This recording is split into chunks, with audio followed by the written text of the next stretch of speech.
Hi, Tom and Meredith here at the Potato Museum show. We're talking German potatoes today. Kartoffel. That's about the only word we know in German. Schnapps. Well, Yeah, it arrived in the 1600s, and the Germans have embraced it ever since. Frederick the Great, Emperor of Germany, was so convinced that it was an important food for his country to grow, that he had his special gardens grown, and he was a huge promoter of potatoes in Germany. And they eat lots of good dumplings. Look at these images of them. They're also really into using every part of it. They're one of the few countries that I know that actually bottles potato juice, which is of course full of vitamin C. Here's some of these dumplings. This is a wonderful image of this woman with the potatoes on this. And we went to Munich. Well, you can go to any German city, but in this Munich, this is this potato cellar. You'll notice that there's like 6 or 7 baskets full of different varieties of potatoes. And the Germans at the time, certainly may probably still know what potato is good for what purpose. Here's one of those little chalkboard signs that we acquired from him. See, they would hang on the basket. This is unusual. We do not have this in the collection. This is how they would plant potatoes. She would walk along and do that. During the war, the Germans had to ration potatoes. This is World War II. Here's some ration cards from World War I think. The Germans were using the potato to promote the wars. Look at this. They're saying, they're going to sign up to this little guys. Here's the potato being used to promote the war. Here they are mustering to get into it. I love this image of the sprouting potatoes. We have lots of things like that.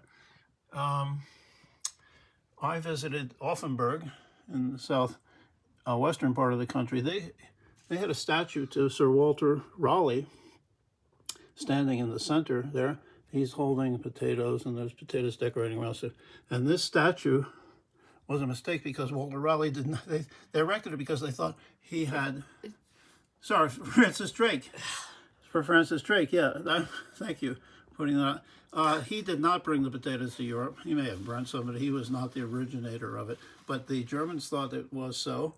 The Nazis tore this statue down because they didn't want a statue honoring a Brit in World War II. I think it was. Anyway, look at the snowy day. The mayor sent me all sorts of information about this statue and what happened to it.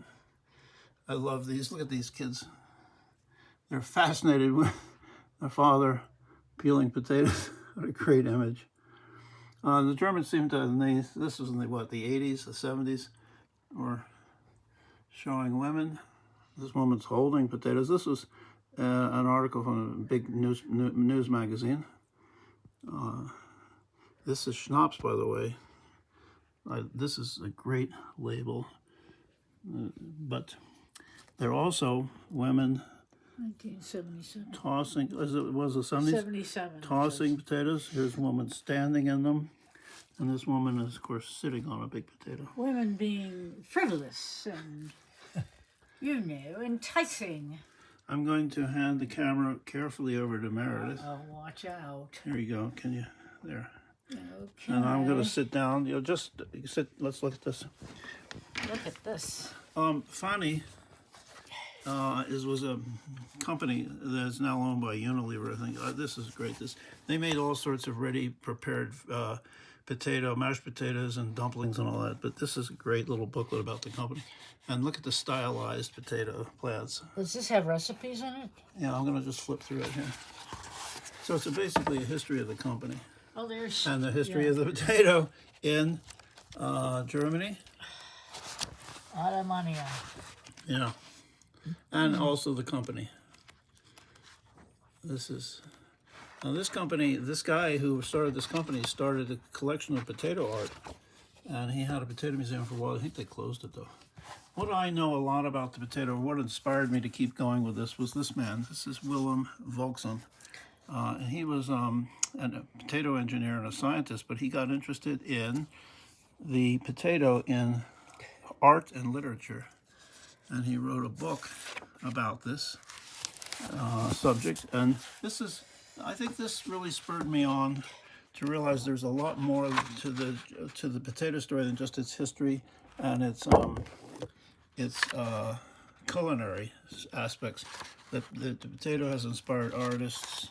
So this really helped me keep going on all Also, this. kids are in here again, as we told you about recently.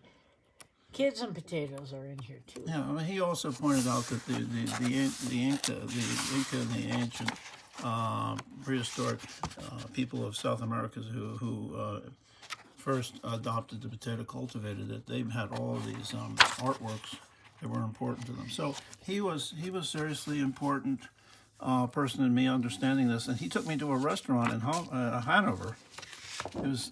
We have the original chalkboard.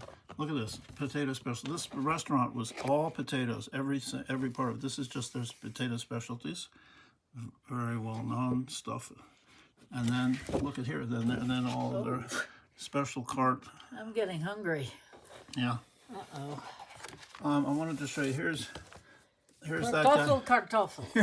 Here's Frederick the Marina Great. Davis. Oh. Having some fun. This is a German translation of an English hemisphere. We have some really old books. This is a dictionary or encyclopedia, 1790. It has all of the information. This whole section, look at this, is what they knew about the potato in 1790. Do you remember how we got this book? Not really, no. 1790. I know, but look at this one. This one is 1797, and this is a book talking about the potato in Great Britain, because the British were doing all of this work in new machinery for the potatoes. And look at these this is really old prints. This is 18th century stuff. Sorry, I got my hand in the way. I'll just flip through these. So the Germans were interested in the new machinery that was coming out of the factories in England at the time. And then here's some of the oldest images we have in our collection of the potato. I want to also show you this.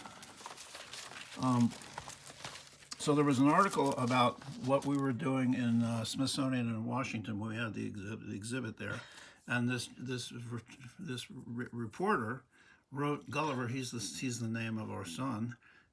I don't really know. Kartoffel. I don't even know. I think it's Potato Land. Oh. Gulliver in Potato Land. What did he write about Gull? Well, it's about the museum. Oh.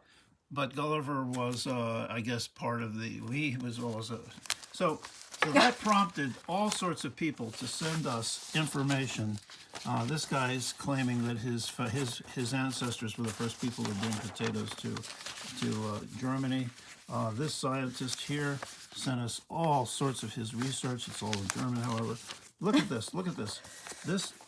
Sorry, folks. It's all in German. So as a result of that article, people sent us so much material, and Willem Volkson sent us a lot of his original research on the potato. So this is a big subject. We are just starting to look at our archives concerning it. We welcome German translators who want to visit and spend hours. Well, I'm taking it back. So anyway, thanks for joining us. That was we're going to probably do another show or so about German potatoes. Certainly German potato salad, which is one of our favorites. Oh yeah, the warm German salad. Exactly. Potato salad, with little bits of bacon sometimes in it, or ham. Thanks for joining us. It's a big subject, and we introduced you to it here today. We're going to go eat now. Yeah. Bye. Bye.